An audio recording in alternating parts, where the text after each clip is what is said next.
Britain in the 1980s. No airbags, no traction control, no mercy, just raw horsepower bolted onto chassis built for a slower decade. Engineers chased speed records. Safety came later, if at all. This was an era when one throttle input could send a hatch sideways without warning. When sports car brakes faded after a single hard stop. When three wheels seemed reasonable. Today on Britain Rewind we're counting down 10 British cars that pushed performance further than their engineering could safely handle. Some were homologation specials. Some were factory mistakes. One should never have reached a public road. And the car at number 1 will genuinely shock you.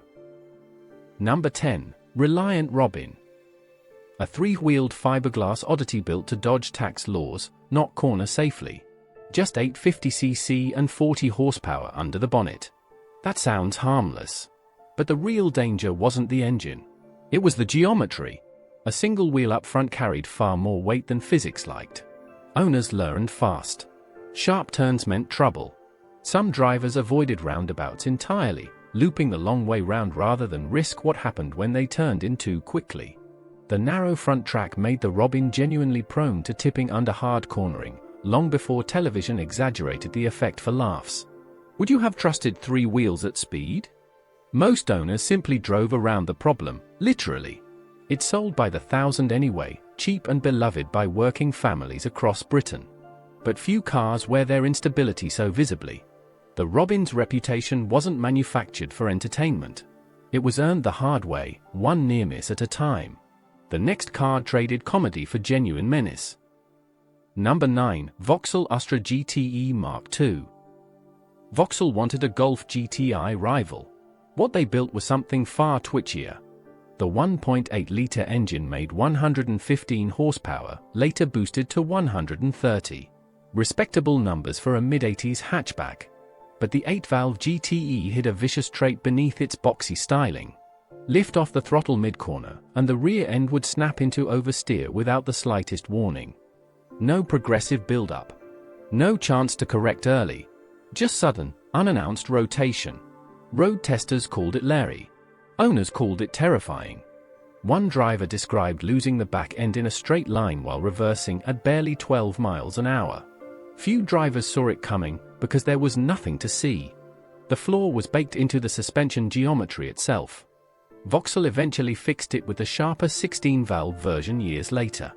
But thousands of early GTEs found their limits the hard way, usually on a damp B-road, usually too late. And what comes next pushed twitchy handling into an entirely different category. Number 8. Talbot Sunbeam Lotus. Born from a rally homologation deal, this hatchback hid something feral under unassuming Linwood-built bodywork. Lotus dropped in a 2.2-litre, 16-valve twin-cam engine producing 150 horsepower, sent straight to the rear wheels through a 5-speed ZF gearbox. Just 960 kilograms of car. No power steering whatsoever. Drum brakes at the back. This wasn't refined like the rally cars that wore its name to a world championship title. The road version was raw, short wheelbase, and rear-driven at a time when most British hatchbacks had quietly gone front-wheel drive for safety. Push the throttle hard mid-corner and the tail would step out with little hesitation. Would you have taken the risk in the wet? Lotus engineers built it for speed, not forgiveness. Drivers expecting hatchback manners got a pocket rocket with a rally car's temperament and none of its co-driver calling out hazards. Believe it or not, the next entry made torque steer into an art form, and wasn't subtle about it either. Number 7. MG Maestro Turbo. Engineers shelved this car back in 1984. It was, in their own words, simply too fast for its chassis. A turbocharged 2-litre engine producing 150 horsepower, crammed into a humble Austin Maestro shell never designed for that violence. When it finally reached showrooms in 1989, the warnings proved accurate. Stomp the accelerator and the front wheels would fight for control, the car lurching sideways across a lane without any steering input. Owners joked about overtaking without touching the wheel. It wasn't entirely a joke. Brake fade compounded the problem on faster roads, with reports of pedals going soft after sustained use. Just 505 were built, wearing an aggressive tick-forward bodykit that promised more composure than the chassis could deliver. Would you have trusted those brakes at 130 miles an hour? For all its drama, the Maestro Turbo became a cult hero among enthusiasts who respected what it represented. But what arrived next operated on an entirely different scale of danger. Number 6. Rover SD1 Vitesse. A 3.5-litre V8 producing 190 horsepower, wrapped in sleek, Ferrari-inspired bodywork and sent to the rear wheels of a fundamentally ordinary saloon platform. The Vitesse looked composed standing still. It was anything but composed under power. Rear-wheel drive, modest tire technology, and nearly 200 horsepower made for an unpredictable mix on wet British roads. Push too hard into a bend and the back end would slide before most drivers registered what was happening. Touring car racers loved this trait on track, where the SD1 became a genuine giant killer. On public roads, it was a different story entirely. Insurance companies took notice fast. Premiums climbed steeply for younger drivers chasing that V8 soundtrack. Could you imagine driving this without modern stability systems? Many owners found out exactly what that meant, usually in a hedge. The Vitesse demanded respect it rarely received from buyers seduced by its race-bred image. The next entry turned that same recipe into something even more unforgiving. Number 5. TVR Tasmin 350i. TVR took its angular Tasmin wedge and stuffed a Rover V8 underneath, creating the 350i. Output reached 190 horsepower in a car weighing barely a ton. The numbers suggested trouble. Hand-built on a tubular steel space frame, wrapped in fiberglass, with a short wheelbase and a chassis tuned for drama, not forgiveness. This was the beginning of a reputation that followed TVR for decades. Enthusiasts started calling these cars widowmakers, and not affectionately. Power arrived faster than grip could manage, particularly in damp conditions where the rear would step out with little notice. Unassisted steering meant correcting a slide required real strength and faster reactions than most drivers possessed. Would you have felt confident behind that wheel at speed? Blackpool's finest built these cars by hand, one at a time, with enthusiasm clearly outpacing engineering caution. If you think this was reckless, wait until TVR doubled down on the formula. The next entry took that same chassis and made it worse. Number 4. Ford Sierra RS Cosworth. 5,000 units, built to satisfy Group A homologation rules. A turbocharged 2-litre engine, 204 horsepower, capable of 150 miles an hour, wearing that unmistakable whale-tail spoiler. On track, the Cosworth dominated touring car racing for years. On the road, it became something else entirely. Boot the throttle mid-corner and the rear would break traction, swinging into oversteer that demanded immediate, confident correction. Get it right, and the Sierra rewarded skilled drivers. Get it wrong, and consequences arrived fast. Insurance premiums skyrocketed, partly from genuine performance, partly because it became Britain's most stolen car overnight, a target for joyriders who rarely respected its limits. Many ended up wrapped around lampposts within months of leaving the showroom.